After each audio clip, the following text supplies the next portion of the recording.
Está no ar Gestão Pública em Debate, um programa do Curso Superior Tecnológico de Gestão Pública do Centro Universitário Internacional, Uninter. Este programa ele complementa a formação dos nossos alunos de gestão pública na modalidade à distância. E ele também é transmitido pela CWB-TV, TV Comunitária de Curitiba, canal 5 da NET e 72 da TVA. E você também que tem antena parabólica digital poderá acessá-lo na rede EdSat CBED, os canais da educação. E você poderá também assisti-lo no nosso canal do YouTube, em Gestão Pública em Debate com Jorge Bernardi.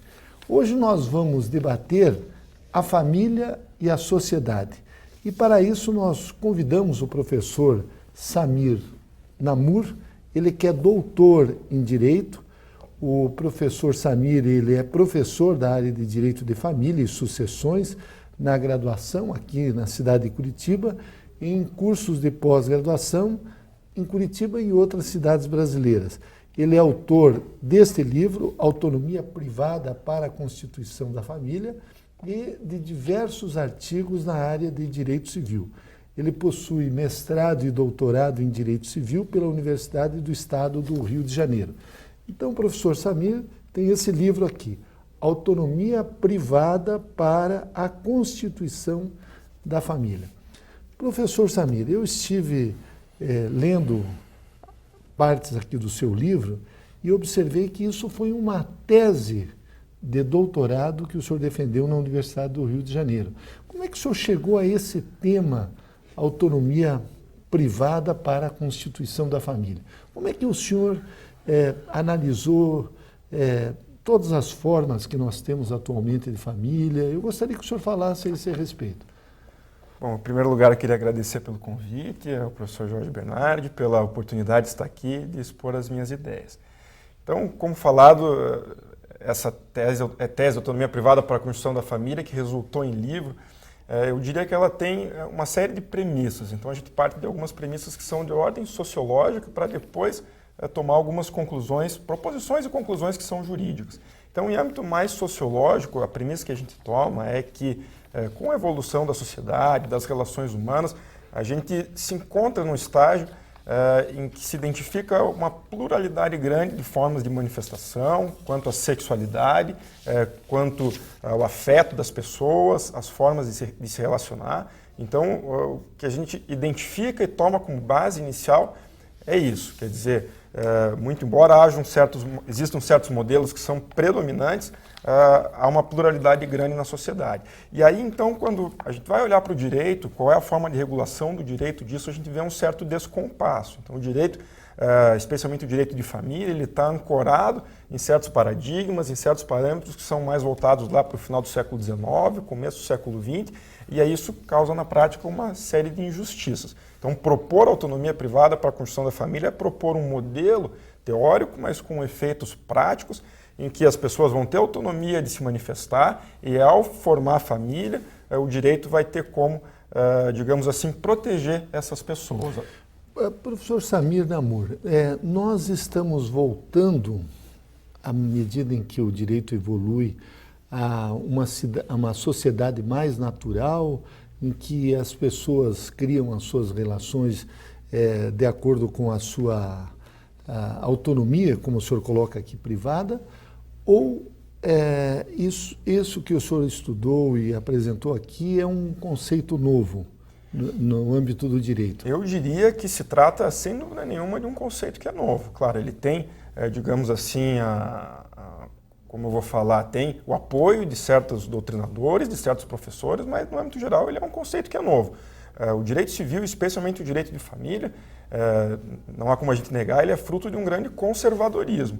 Então, mesmo no século XXI, o ano é 2015, o direito ainda acaba sendo amparado em bases muito conservadoras. Então, essa tese é uma tese que propõe mudanças legislativas e que, sem dúvida nenhuma, faz uma crítica ao modelo jurídico vigente hoje. Agora, em relação, por exemplo, nós temos várias sociedades que adotam sistemas em que a família tem uma multiplicidade afetiva. O senhor analisa também esses aspectos aqui na sua obra e no seu estudo? Sim, certamente. Se a gente for traçar, digamos assim, um panorama de como a família se forma na nossa sociedade, é certamente possível identificar que existe um modelo que todo mundo conhece, que é o casamento. Então, eu costumo dizer que o casamento na sociedade ele é fruto de uma série de imposições que são culturais, que são religiosas e que certamente são jurídicas. Então, o direito sofre influência dessa moralidade, sofre, infelizmente, influência da religião também, mesmo o Estado sendo laico. A partir da Constituição de 88, então imagine isso, certamente um pouco recente ainda, a partir da Constituição de 88, se reconhece uma alternativa ao casamento, que é a união estável. Então, hoje, o patamar jurídico de reconhecimento de famílias ainda é esse, de modelos de família que são monogâmicos, seja a família formal, que é o casamento, ou a informal, que é a união estável. Então, o direito atribui efeitos e protege juridicamente quanto à divisão de bens, quanto à herança, quanto à adoção de filhos, quanto à possibilidade de pedir alimentos, quanto a efeitos previdenciários, por exemplo, protege pessoas que formam família nessas modalidades, casamento e união estável. O descompasso que eu referi ali atrás é justamente pela percepção de que, independentemente dos efeitos jurídicos, há pessoas que formam família de outras formas. Uma luta que foi travada por algum tempo e que resultou em sucesso recentemente é a dos casais formados por pessoas do mesmo sexo. Então, essas pessoas, após muita movimentação política, até ideológica, elas conseguiram um reconhecimento via STF e via o Conselho Nacional de Justiça, que hoje impõe que os cartórios celebrem casamento civil dessas pessoas. A maior dificuldade, talvez, no momento, seria daqueles núcleos familiares que não se organizam com a característica de monogamia. Ou seja, alguns modelos familiares que existem, isso acontece na prática, os problemas judiciais e processuais dessas famílias estão aí no judiciário e o direito não reconhece isso. Então, invariavelmente, são núcleos com mais de duas pessoas, seja no mesmo núcleo familiar, sejam em núcleos familiares diferentes, porém simultâneos. Então, são casos que são analisados, essas pessoas sofrem injustiças por não haver proteção pelo direito. Então, quando eu falo em autonomia privada para constituir família, certamente se pensa na atribuição de direitos a essas pessoas. Agora, professor Samir Namur, nós tivemos recentemente a sabatina do jurista Luiz Edson Fachin, pela Comissão de Constituição e Justiça do Senado, onde foi levantada essa questão justamente dessas famílias poligâmicas. E parece que se procurou colocar nele uma pecha de defensor disso, porque ele tinha escrito um prefácio de um livro, aliás, até é da pessoa que fez o prefácio da sua obra, que é o professor Marcos Alves da Silva. Como é que o senhor analisa ainda essas situações que são colocadas ali e toda a polêmica que gerou em torno disso? A pergunta é extremamente oportuna, só até para contextualizar e esclarecer, o professor Fachin foi meu professor na faculdade e me avaliou tanto na defesa do mestrado quanto na defesa da tese de doutorado, então participou da banca. O professor Marcos Alves também é um estimado colega, defende ideias muito semelhantes às minhas, e eu analisaria da seguinte forma: o tipo de imposição, o tipo de questionamento que foi feito ao professor, na minha opinião muito injusto, diga-se de passagem, foi de cunho político, de cunho ideológico, envolvendo setores mais conservadores, setores especialmente ligados às religiões, que têm a sua visão de família. É importante esclarecer desde logo que o Estado obviamente é laico, a previsão disso está na Constituição. Então, se uma seita ou uma corrente tem o seu modelo de família, isso tem que ficar no âmbito privado. A discussão na esfera pública tem que partir do ponto de vista da laicidade e de princípios constitucionais básicos, como dignidade das pessoas, liberdade de manifestação, tratamento igualitário, não discriminatório entre as pessoas. E acrescentaria o seguinte: a pecha de defensor da poligamia ela é muito injusta a quem quer que trate esses temas no âmbito jurídico, porque defender ou não a poligamia é uma posição pessoal, quer dizer, da esfera privada da pessoa. A discussão aqui está no âmbito da atribuição de direitos. Então, se A, B ou C defende ou pratica a poligamia, não interessa. O que a gente está discutindo é qual é o regime constitucional, ou seja, jurídico, para a gente abordar e regular a família, que é esse que eu referia, de dignidade, igualdade e liberdade. O senhor poderia nos dar, digamos assim, professor Samir, uma definição jurídica atual da família, porque até o século XIX, pelo menos no nosso país, os casamentos eram realizados através da igreja, não havia o casamento civil. Aliás, a igreja era que impunha esse tipo de comportamento, e a partir do Código Civil de 1916 é que ele passou a ser, e da República, podemos assim dizer, ele passou a ser um ato de governo, um ato civil. Então, é a partir da Constituição, da primeira Constituição da República, e isso é consagrado no Código Civil de 16, que o casamento vira civil e deixa de ser religioso. Mas eu costumo até brincar e explicar isso aos meus alunos no seguinte sentido: o modelo ele se tornou civil, portanto estatal, fora da religião, porque o Estado virou laico, mas o modelo foi adotado de forma praticamente igual. Ele só passou a ser realizado no cartório, mas baseado nas mesmas práticas, nas mesmas regras, algumas regras lá do direito canônico europeu da Idade Média, de modo que isso certamente causa uma espécie de confusão nas pessoas. Hoje, aquele que não tem conhecimento jurídico, ainda hoje ele tem dificuldade em entender qual é a diferença do casamento religioso para o casamento civil, sendo que a lei há mais de 100 anos diz: aquele casamento que produz efeitos é o civil, é o realizado no cartório. Então, quando eu refiro lá atrás que a adoção pelo casamento como modelo é fruto de imposições que são culturais, religiosas e também jurídicas, é porque tudo isso vai se misturando. Então, a Constituição fala em dignidade, em liberdade, em igualdade, em Estado laico, mas lá no Código Civil está escrito: o modelo de família é o casamento civil, é o padrão de família. Então isso cria esse emaranhado, e daí aquelas pessoas que optam por se manifestar, por se relacionar de formas diferentes, elas têm dificuldade em ser aceitas e têm dificuldade em ter os seus direitos reconhecidos. Agora, essa questão, voltando à questão da poligamia, algumas sociedades adotam, inclusive até americanas, durante um certo período, uma religião americana surgiu nos Estados Unidos, os Mormons, eles adotaram a poligamia. E no Oriente Médio, no passado era comum, e ainda em situações atuais nós temos esse quadro. Por que a resistência de setores conservadores à família poligâmica? Ou seja, todos pregam a família monogâmica, que é digamos assim, no nosso caso, da tradição judaica cristã atual, né? Eu diria de forma bem simples, especialmente no caso de países mais periféricos, América Latina, especialmente o Brasil, que essa resistência tem um fator religioso muito forte.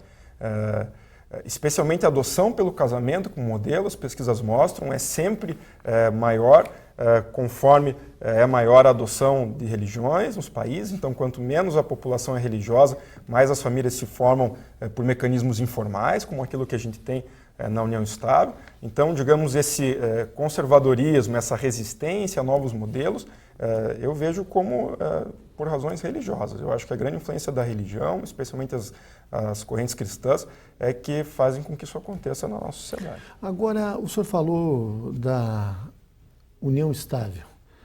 Hoje já está consagrado, tem algumas regras, por exemplo, 2 anos para se caracterizar a união estável, mas um outro tema que foi, digamos assim, abordado lá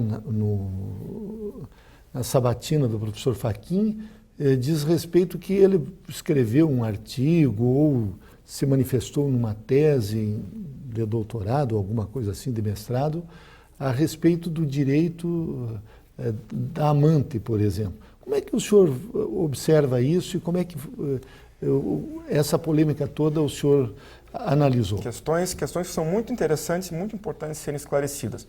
Então vamos começar pela união estável. Hoje a definição da união estável no Código Civil, lá no artigo 1723, é a convivência pública, contínua e duradoura com o objetivo de constituição de família. Então a essência da união estável é essa, conviver com o objetivo de constituição de família. É isso que um juiz, por exemplo, na vara de família, analisa para saber se um casal tinha uma união estável ou não. A questão do prazo, por exemplo, já desapareceu da lei há algum tempo. Então, hoje não tem prazo mínimo, não tem requisitos como ter que ter filhos. O que a lei diz é isso, convivência com o objetivo de constituição de família. Em alguns casos é fácil identificar isso, pessoas que moram juntos, que têm um projeto de vida conjunto. Em outros casos não é tão fácil, mas digamos, a competência do juiz da vara de família definir isso. Pois bem, aquilo que normalmente costuma se definir como famílias poligâmicas entra ou se associa a esse tipo de definição. Núcleos familiares que se relacionam pública, contínua e duradouramente com o objetivo de constituir família. Então, por exemplo, 3 pessoas com esse objetivo no mesmo núcleo familiar. Seria aquilo que se costuma chamar de família poliafetiva. Ou então, em núcleos familiares diferentes, porém paralelos e simultâneos. Então, um homem que mantém 2 famílias estáveis com esse objetivo, muitas vezes com publicidade, com reconhecimento da sociedade. Então, seria aquilo que costuma se chamar de famílias simultâneas ou paralelas. Nada disso tem relação com aquilo que popularmente se chama de amante. Então, amante, que é um conceito subjetivo também, mas costuma se relacionar com, ou se associar a um relacionamento que é secreto, que é esporádico e que normalmente não é sequer duradouro.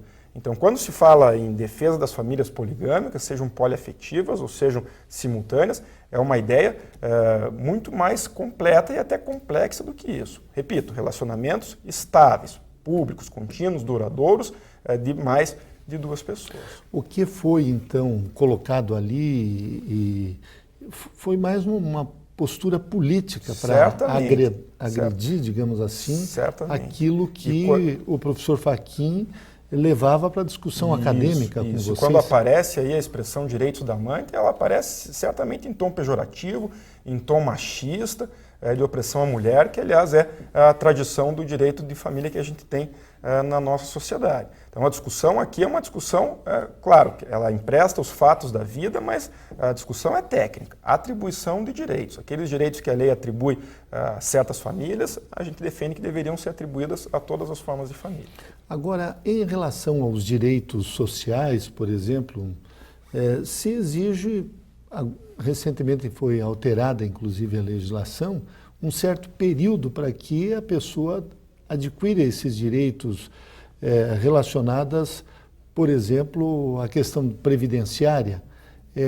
Hoje, o direito de família, então, se houver essa união estável caracterizada, já você tem o direito à herança, por exemplo? Isso. É importante delinear o seguinte: quais são os efeitos principais de uma família?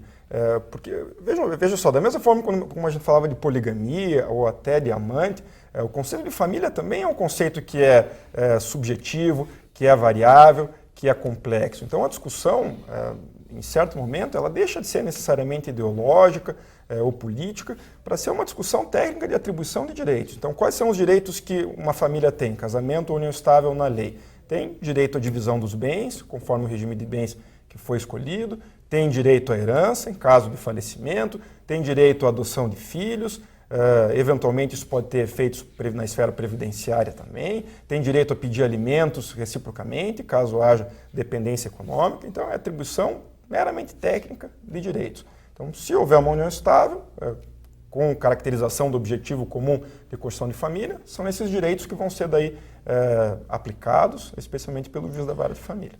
Agora, professor Samir Namur, também há uma tendência, digamos assim, de se defender a extinção desses modelos de família na legislação. Gostaria que o senhor explicasse esse respeito. Aí a gente já está entrando numa proposta que certamente é nova, que é a proposta da minha tese de doutorado, que é a seguinte: quando eu defendo a autonomia privada plena, ou seja, a liberdade de escolha dos indivíduos de qual forma de família terão, eu só vejo, digamos assim, aplicação, possibilidade plena de que isso ocorra se a legislação deixar de ter modelos de família. Então, quando eu falo lá atrás de imposição cultural, religiosa, jurídica, é um pouco por isso. A legislação está apresentando quais os modelos, por conta da história também, das tradições, quais os modelos ela considera adequados. Veja, não estou querendo que seja proibido que as pessoas casem ou que as pessoas continuem adotando esse modelo. A minha ideia é, a legislação vai deixar de sugerir isso às pessoas. A legislação vai dizer, a família é a convivência com o objetivo de ter família. Politicamente, o legislativo vai dizer quais são os direitos que uma família tem. Agora, o modelo, o nome que se vai dar, se vai ser feito no cartório, se não vai, se vai ter testemunha, se não vai, se vai ter registro, se não vai, seria a autonomia das pessoas escolherem. Então, nesse sentido, a minha proposta de extinção de modelos de família. Mais uma vez, é uma discussão técnica. A lei vai deixar de sugerir modelos e as pessoas é que vão escolher quais modelos adotar. Só uma pergunta só para colocar aqui para os nossos alunos. O senhor é casado, tem filhos? Não, já fui casado, me separei. Na verdade, tive uma união estável, daí me separei. Hoje sou solteiro e não tive filhos. Ah, muito bem. E a questão do patrimônio, professor Samir? Talvez um dos aspectos deste modelo familiar que nós temos diz respeito à proteção patrimonial. Eu gostaria que o senhor abordasse isso, porque tem as várias formas de você garantir o regime de bens, desde da união, digamos assim, em que todos os bens sejam comuns, até a união, o regime parcial de bens e a separação total. Eu gostaria que o senhor até explicasse isso para os nossos alunos. Vamos lá. Então, eu gosto de abordar essa temática e acho muito interessante porque quem vivencia a experiência da vara de família vai perceber o seguinte, que mais ou menos metade dos processos judiciais, eles não são processos sobre conflitos da família, eles são processos sobre conflitos patrimoniais. Então, por mais que isso não diga respeito necessariamente a questões de direito de família, como a convivência, como os filhos, é isso que a vara de família acaba tendo que resolver. Então, é nesse sentido a minha proposta de despatrimonializar a família. Vamos lá. Hoje, quando as pessoas especialmente casam, e aí, repito mais uma vez, por essa imposição cultural, moral, religiosa, se as pessoas não manifestarem vontade diversa, e a maioria delas não sabe disso, elas, no instante do casamento, passam a constituir uma sociedade patrimonial. Por quê? Porque a lei diz, o regime que opera no silêncio das partes é o da comunhão parcial de bens. E, pasmem, a união estável, que é uma família informal, tem a mesma regra. Então, se alguém vai morar com outra pessoa com esse objetivo, também está constituindo uma sociedade patrimonial mediante o regime da comunhão parcial de bens. Então, tudo que a pessoa adquirir a partir dali é título oneroso, acúmulo de salário, obviamente as dívidas também, passam a ser patrimônio comum. E aí, então, as pessoas, sem saber isso, no momento seguinte da dissolução, se descobrem amarradas patrimonialmente e daí levam para a vara de família esse problema, que é o problema da dissolução dos bens. Então, o regime que normalmente se aplica é esse, comunhão parcial de bens.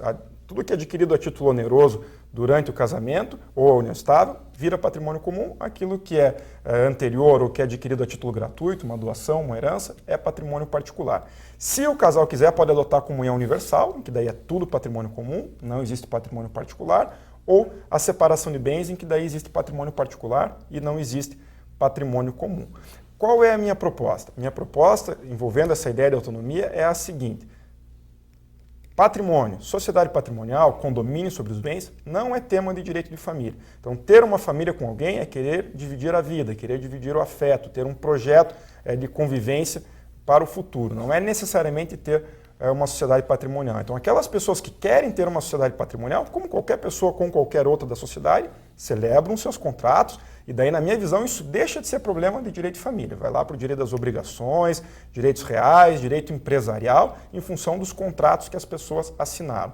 Quando falo lá atrás que a gente tem um direito de família hoje no século XXI, mas que é voltado para a sociedade do século XIX, é um pouco por isso. Essa regra sintetiza exatamente isso. Os regimes de comunhão de bens, eles surgem na lei para uma proteção da mulher. A mulher não trabalhava, não adquiria bens, ficava só cuidando dos filhos. Então, num eventual momento de dissolução, seria uma proteção para ela ficar com alguma coisa. Hoje a sociedade mudou. Então, as mulheres têm basicamente as mesmas condições que os homens, ou pelo menos estão em vias de conquistarem isso, adquirem bens, trabalham. Então, não há por que se manter um sistema protetivo desse. Privilegiar a autonomia das pessoas é deixá-las escolherem. Então, quem quer, essa seria a minha proposta, quem quer ter sociedade patrimonial, assina os seus contratos de acordo com seus interesses. Não tem por que a lei impor esse tipo de situação. E isso poderia mudar ao longo da convivência do casal? Essa regra, na verdade, já existe nos moldes atuais. Sim. Então, hoje, o casal adota um determinado regime de bens. Se quiser, ao longo do casamento, ele pode entrar com uma ação na vara de família e daí alterar o regime de bens. Então, isso já é possível hoje, poderia ser possível. Agora, tem uma questão com as pessoas idosas. Quando uma pessoa mais jovem casa com alguém acima de 65 anos, já a lei estabelece a obrigatoriedade da separação de bens. Isso seria daí o regime da separação legal obrigatória de bens. Então, certas situações em que a lei impõe um regime de separação e não deixa as pessoas escolher. Nesse caso específico, isso se aplica hoje, houve uma alteração na lei recente, se aplica para os maiores de 70 anos. E é uma regra bastante criticada também, porque ela faz o quê? Ela toma como premissa que nenhuma pessoa com mais de 70 anos tem condições de se manifestar com autonomia e escolher o seu regime de bens. Então, pressupõe uma espécie de incapacidade dessas pessoas. Então, é uma regra também ultrapassada, na contramão da sociedade. A ideia seria que aquela pessoa que tem discernimento, que tem autonomia, pudesse ser livre para escolher como se manifestar. Então, nós entrevistamos neste bloco de Gestão Pública em Debate o professor Samir Namur e o tema foi a família e a sociedade. Professor Samir, eu quero agradecer muito a sua presença neste programa e não tenho dúvidas de que o senhor contribuiu na formação dos nossos alunos. Que bom. Obrigado. Muito obrigado. Se você quer fazer sucesso na sua carreira profissional, entre em cena e dê um show. Estude no Uninter, um dos maiores grupos de educação do Brasil. Com unidades presentes em todo o Brasil, o Uninter oferece cursos de graduação e pós-graduação à distância com valores que cabem no seu bolso. E uma equipe de professores, mestres e doutores com ensino de qualidade comprovada. Brilhe na sua carreira profissional. O Uninter é referência em educação. Acesse uninter.com e inscreva-se. Bem-vindos ao Grupo Educacional Uninter, uma corporação pioneira, repleta de inovações e grandes oportunidades. Com sede em Curitiba, uma das melhores cidades brasileiras, o Grupo Educacional Uninter possui 5 campi presenciais e 4 unidades corporativas. Está presente em todos os estados brasileiros. São mais de 450 polos de apoio presencial.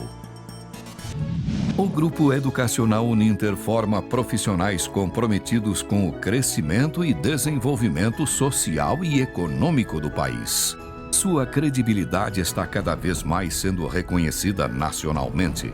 Prova disso é a inclusão dos seus cursos do Centro Universitário Internacional Uninter no famoso Guia do Estudante da Editora Abril, que avalia as melhores instituições de ensino superior do Brasil.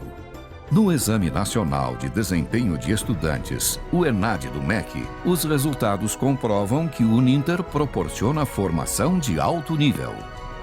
É também o primeiro colocado em qualidade de educação à distância, comprovada por meio de pesquisas realizadas pela Associação Brasileira dos Estudantes de Educação à Distância. Desde a sua fundação, o objetivo principal do Grupo Educacional Uninter é formar profissionais capazes de se adequarem às contínuas necessidades do mercado competitivo. Profissionais que demonstrem um conjunto de saberes e conhecimentos provenientes de uma sólida formação técnica e científica. A educação à distância é sinônimo de flexibilidade, o que possibilita às pessoas conciliarem sua formação com o trabalho, além de contemplar a democratização da oportunidade de acesso à educação, o que propicia uma inclusão geográfica mais abrangente, levando a educação para regiões antes desprovidas. Atento a esta realidade, o Centro Universitário Internacional Uninter disponibiliza as aulas em diferentes formatos, para que mais de 150 mil alunos tenham acesso ao conteúdo de onde estiverem.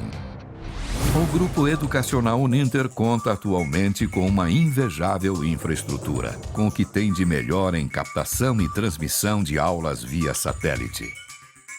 Nosso satélite, um dos melhores do Brasil, tem cobertura com garantia de 100% de recepção em todo o território nacional com disponibilidade de sinal de 99,9% do tempo no ar. O Grupo Educacional Uninter utiliza-se de todo esse aparato tecnológico para democratizar o acesso à educação com qualidade em todos os cantos do país.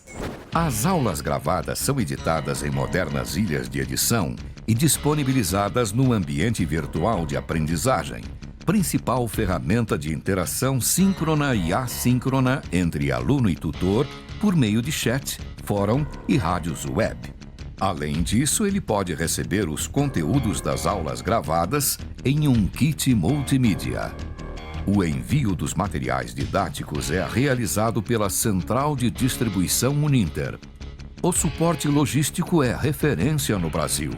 Os materiais didáticos dos alunos são produzidos em Curitiba com o que tem de melhor em tecnologia gráfica e audiovisual. O Centro Universitário conta com um portfólio de mais de 40 cursos de graduação, mais de 90 cursos de pós-graduação nas modalidades presencial, semipresencial e à distância, além de cursos de extensão para alunos e profissionais das mais diversas áreas de atuação. Por tudo isso, o Grupo Educacional Uninter é hoje uma empresa modelo que atua com transparência e a constante busca pela inovação, qualidade e modernidade, promovendo uma capacitação científico-tecnológica eficiente. Assim, gradualmente, o Grupo Educacional Uninter transformou-se em uma marca de qualidade na prestação de serviços educacionais. Grupo Educacional Uninter. Soluções inovadoras em educação. Se você quer brilhar na sua carreira profissional, estude no Uninter, um dos maiores grupos de educação do Brasil. Com unidades localizadas bem no centro de Curitiba, o Uninter oferece cursos de graduação presenciais e semipresenciais com valores que cabem no seu bolso, uma equipe de professores mestres e doutores e um ensino de qualidade comprovado. O Uninter é referência em educação. Acesse uninter.com e inscreva-se. Retornamos com Gestão Pública em Debate, um programa do Curso Superior Tecnológico de Gestão Pública do Centro Universitário Internacional Uninter. Este programa ele complementa a formação dos nossos alunos na modalidade à distância.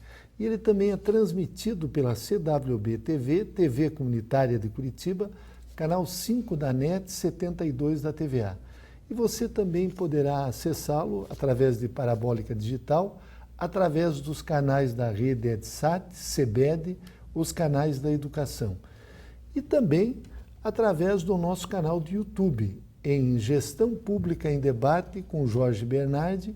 Lá você encontrará mais de 400 programas que foram produzidos nos últimos 9 anos.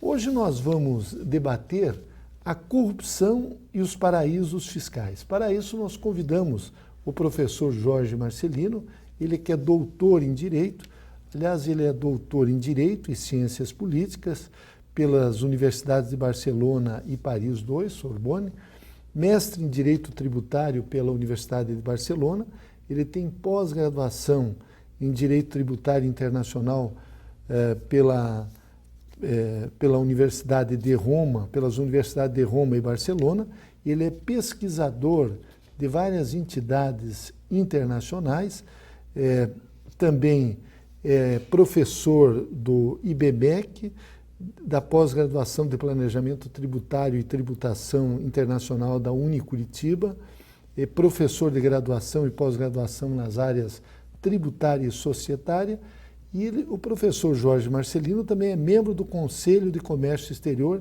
da Associação Comercial do Paraná e membro da Comissão de Relações Internacionais da OAB. Resumi um pouco o seu currículo aqui, professor. Obrigado. Mas eu gostaria que o senhor nos introduzisse nesse tema tão fascinante que são os paraísos fiscais. Nós estamos vivendo tempos de Lava Jato e estamos observando que muitos desses agentes públicos que praticaram atos de corrupção, eles procuraram esconder o seu o dinheiro fruto dessa corrupção em paraísos fiscais, ou pelo menos em contas não declaradas. Hoje, tem condições de alguém manter recursos sem que o fisco e sem que as autoridades descubram no nosso país? Mas primeiro o senhor nos dê uma contextualização aqui do que são paraísos fiscais, professor Jorge, já que o senhor é um especialista nessa área. Professor Jorge, eu gostaria de agradecer a oportunidade de estar aqui, contribuir com o programa, conversar um pouquinho de um tema que eu acho tão importante e tão apaixonante, tanto que eu dedico mais de 10 anos a esse estudo, e poder esclarecer um pouquinho o que são os paraísos fiscais, que na verdade não são exatamente lugares. Paraísos são uma política fiscal adotada por determinados países e determinados territórios.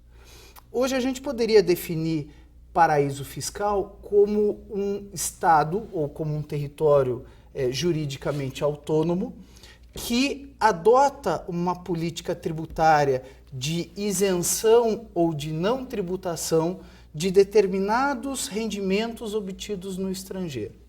O que nós temos num paraíso fiscal, então, é uma diferenciação, uma distorção daquele sistema inicial onde o Estado tributa o particular como forma de financiar suas atividades para um Estado que oferece vantagens tributárias de forma a acumular divisas dentro do seu território e, através desse acúmulo de divisas, proporcionar ao cidadão o amparo estatal.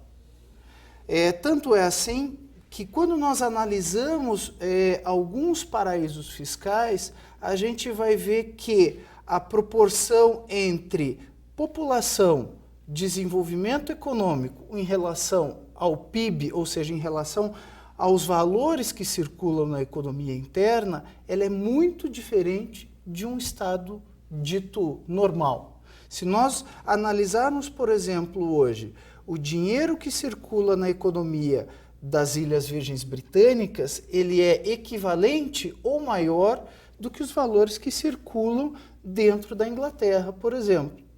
O número de empresas que nós temos dentro de um paraíso fiscal, ele é várias vezes maior do que uma média nacional que nós temos em qualquer outro país. Agora, professor Jorge, as Ilhas Virgens Britânicas, elas pertencem à própria Inglaterra, ou não?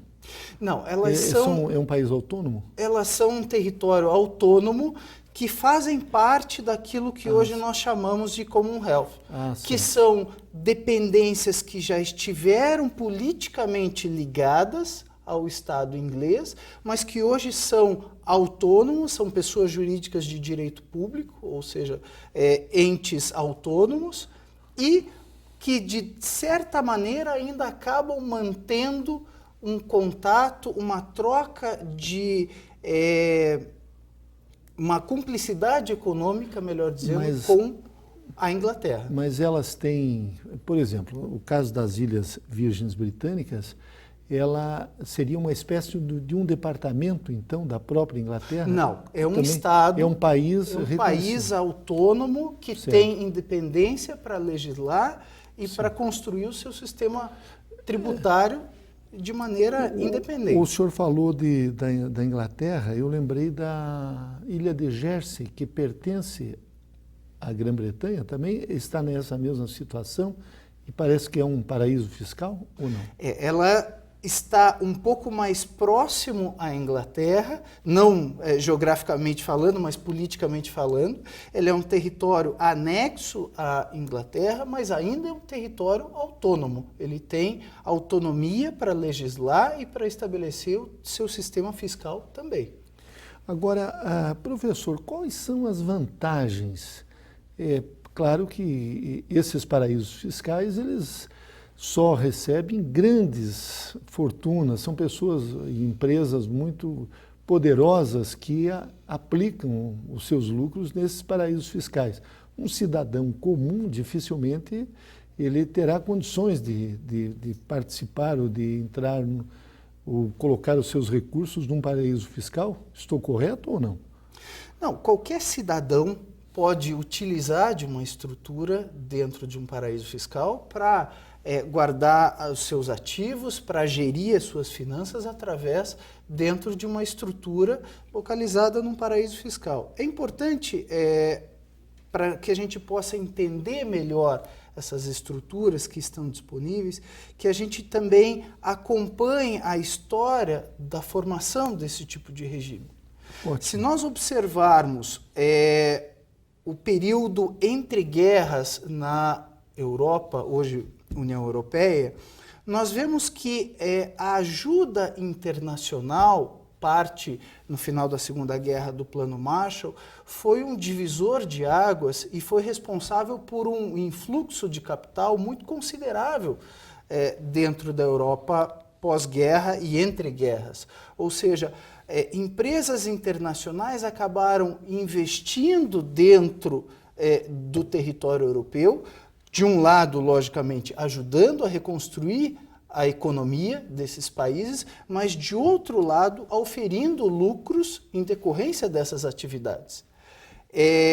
Neste momento, a gente tem o que eu costumo chamar nos meus trabalhos de paraísos fiscais naturais, ou seja, são territórios que naturalmente já tributavam de maneira mais branda ou não tributavam a renda. Ou seja, se eu estou fazendo um planejamento naquele momento para investir na Europa, para explorar determinada atividade na Europa, logicamente que eu vou buscar situar, basear as minhas atividades no local onde a minha tributação seja mais branda, onde a tributação sobre a renda seja mais branda. Então, até aquele momento, o que nós tínhamos eram países que eram naturalmente mais brandos em termos tributários, ou a imposição tributária era mais branda.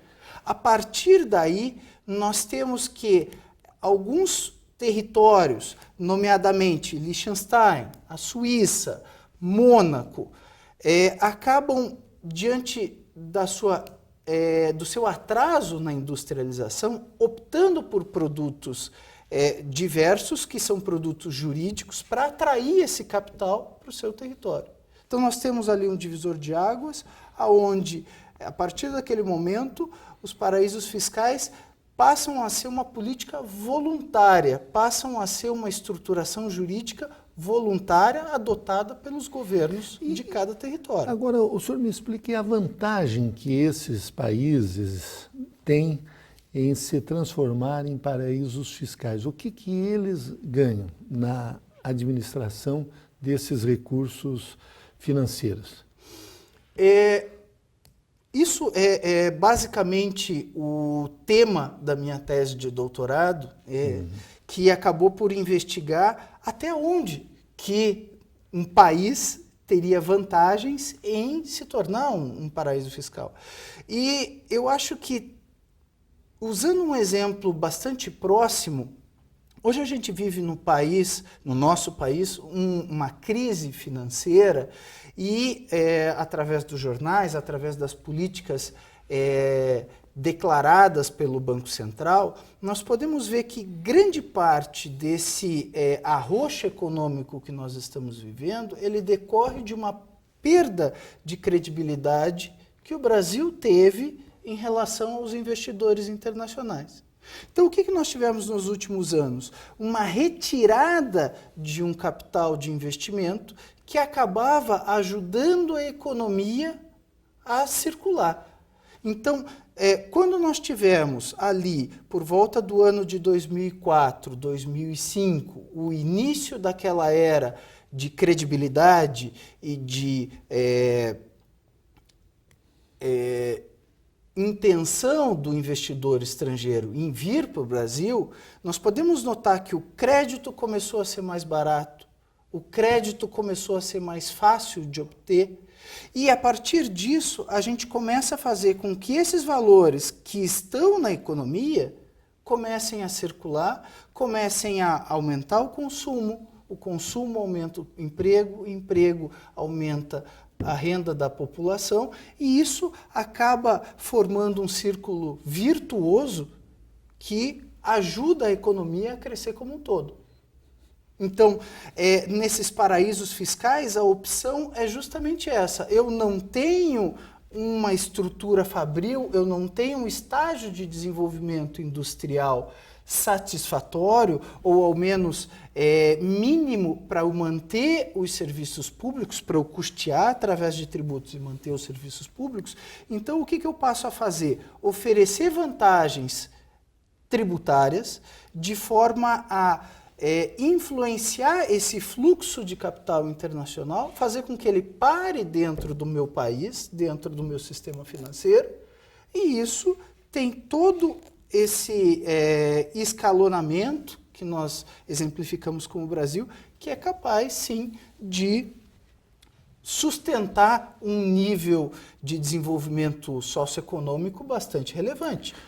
É o exemplo que nós temos aí nesses paraísos que eu citei, como Mônaco, como Suíça, que hoje tem níveis de qualidade de vida que são referências no mundo inteiro. Agora, professor Jorge Marcelino, aqui na América do Sul e no Caribe também, nós temos alguns paraísos fiscais. Eu gostaria até que o senhor citasse exemplos e a facilidade que as pessoas têm de montar empresas nesses locais.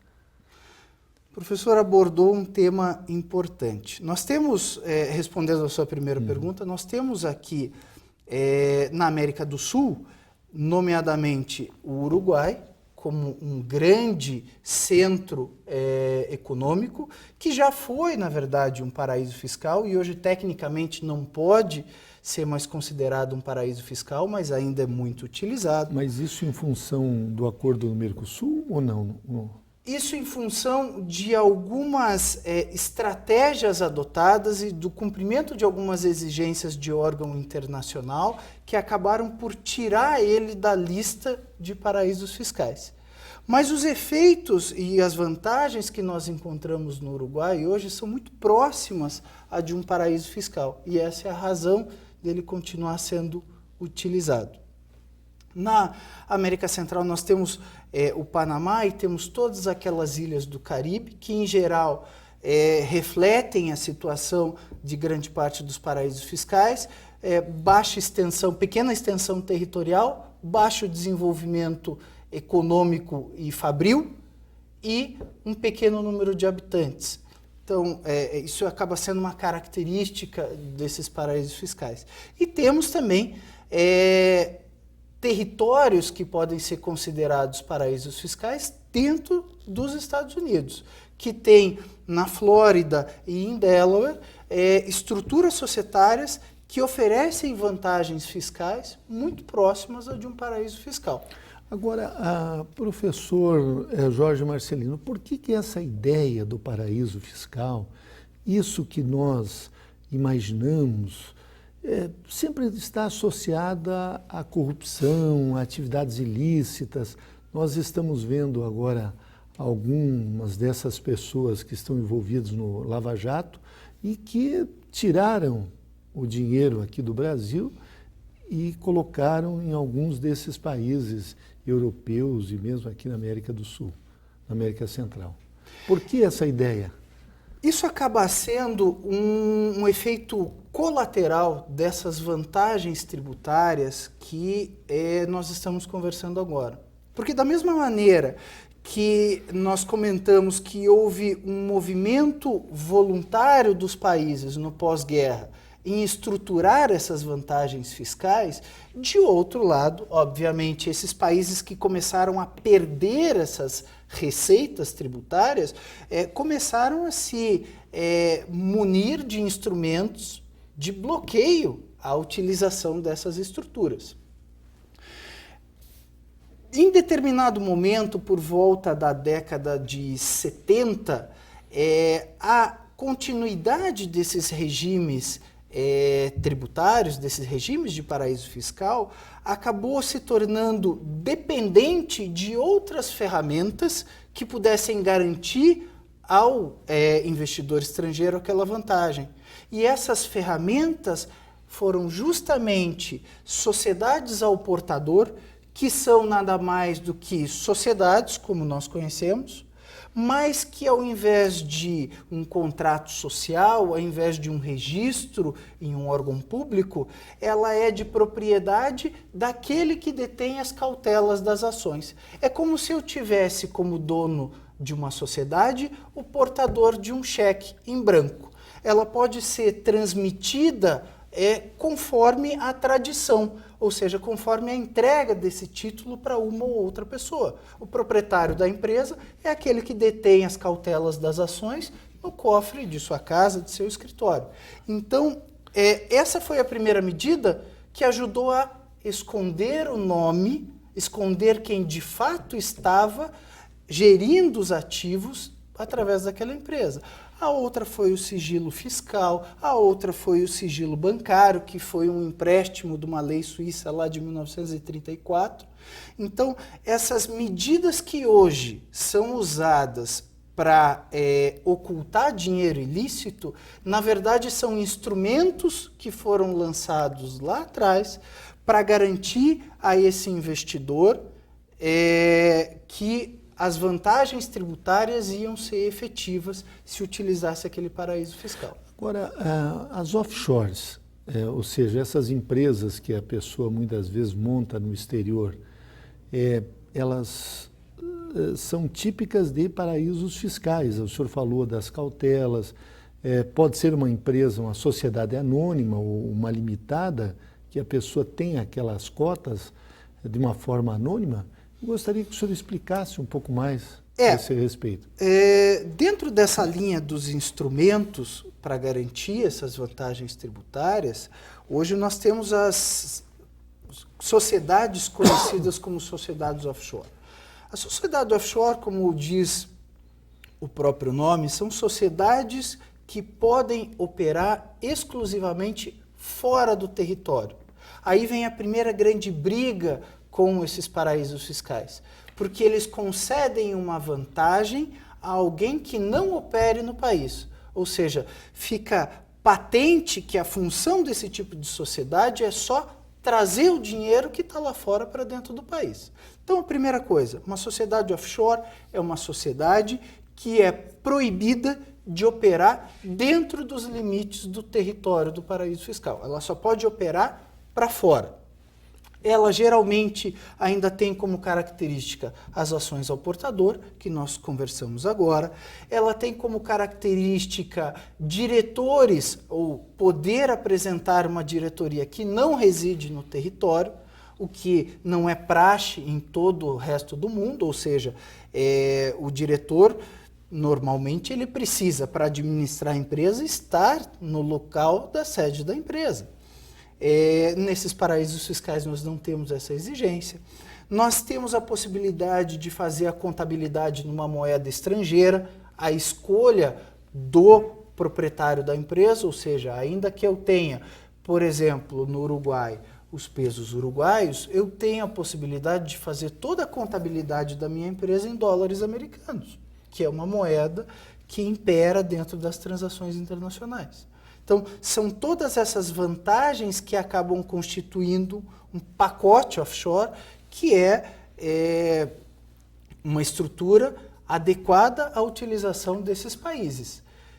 E justamente por essas características, por ela ter ações ao portador, por ela poder ter qualquer diretor, nós temos toda uma facilidade de transmissão.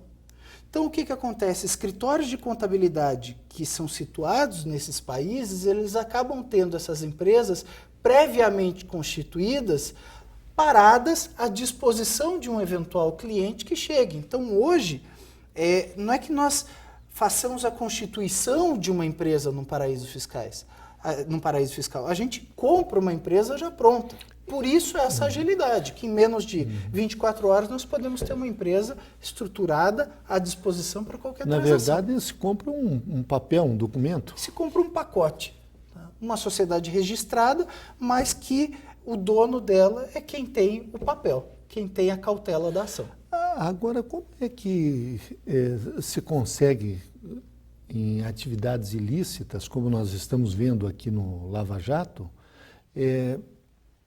ser repatriado esses recursos que têm origem da corrupção ou mesmo do tráfico de drogas? Como é que se processa essa fase, digamos assim, para que esses países abram mão desses recursos que estão lá depositados em seus bancos? Veja, a repatriação dos recursos, ela é viável e ela não é uma medida rechaçada pelos paraísos fiscais. Ao contrário do que a gente pensa, os paraísos, eles não defendem o crime, eles não defendem a manutenção do dinheiro ilícito dentro do território. A única coisa é que nós temos uma dificuldade um pouco maior do que num país convencional, do que num regime jurídico convencional. Porque se eu vou buscar dinheiro ilícito na Espanha, por exemplo, eu vou ter lá uma sociedade registrada em nome de Jorge Marcelino, vou ter um processo no Brasil onde este cidadão foi efetivamente condenado pelo crime A, B, C e D, e em decorrência desses crimes ele acumulou este dinheiro no território espanhol, fica muito fácil para o governo brasileiro provar que este dinheiro deve ser repatriado porque ele foi obtido de forma ilícita. Agora, quando nós acrescentamos nessa estrutura, primeiro, ações ao portador, eu não sei quem efetivamente é o dono da empresa. Segundo, sigilo bancário. Quem está deste lado aqui, ou seja, o juiz brasileiro tem uma dificuldade em quebrar o sigilo e verificar que lá existe um dinheiro, lá existe um ativo, isso acaba tornando mais difícil. Mas não é verdade que esses paraísos não querem devolver. A Suíça, por exemplo, ela tem um acordo de cooperação judicial que prevê a devolução do dinheiro num processo relativamente simples, desde que, primeiro, a pessoa esteja efetivamente condenada. Segundo, que se prove que este dinheiro que está lá, eventualmente numa conta sigilosa, seja dessa pessoa. Provados isso, o processo de repatriação desses valores é muito tranquilo. Agora, uma última pergunta, professor Jorge Marcelino. Como é que uma pessoa pode ter recursos num paraíso fiscal estando de acordo com as normas e as leis brasileiras? São dois aspectos importantes. Primeiro, a licitude da origem desses valores. Eu vendi um bem que eu tinha fora do país ou prestei uma consultoria fora do país e recebi esses valores através de uma sociedade num paraíso fiscal. Então, primeiro, a origem desses valores tem que ser lícita. Tem que declarar no imposto de renda. E segundo, se eu tiver uma conta diretamente na pessoa física, eu tenho que declarar esta conta aqui no Brasil, na minha declaração de imposto de renda, e declarar o saldo desta conta. Ou se eu tiver um ativo, por exemplo, uma empresa, eu vou ter que declarar esses ativos na minha declaração de imposto de renda. Eu, contribuinte, tenho X ações da empresa tal situada nas Bahamas, nas Ilhas Virgens.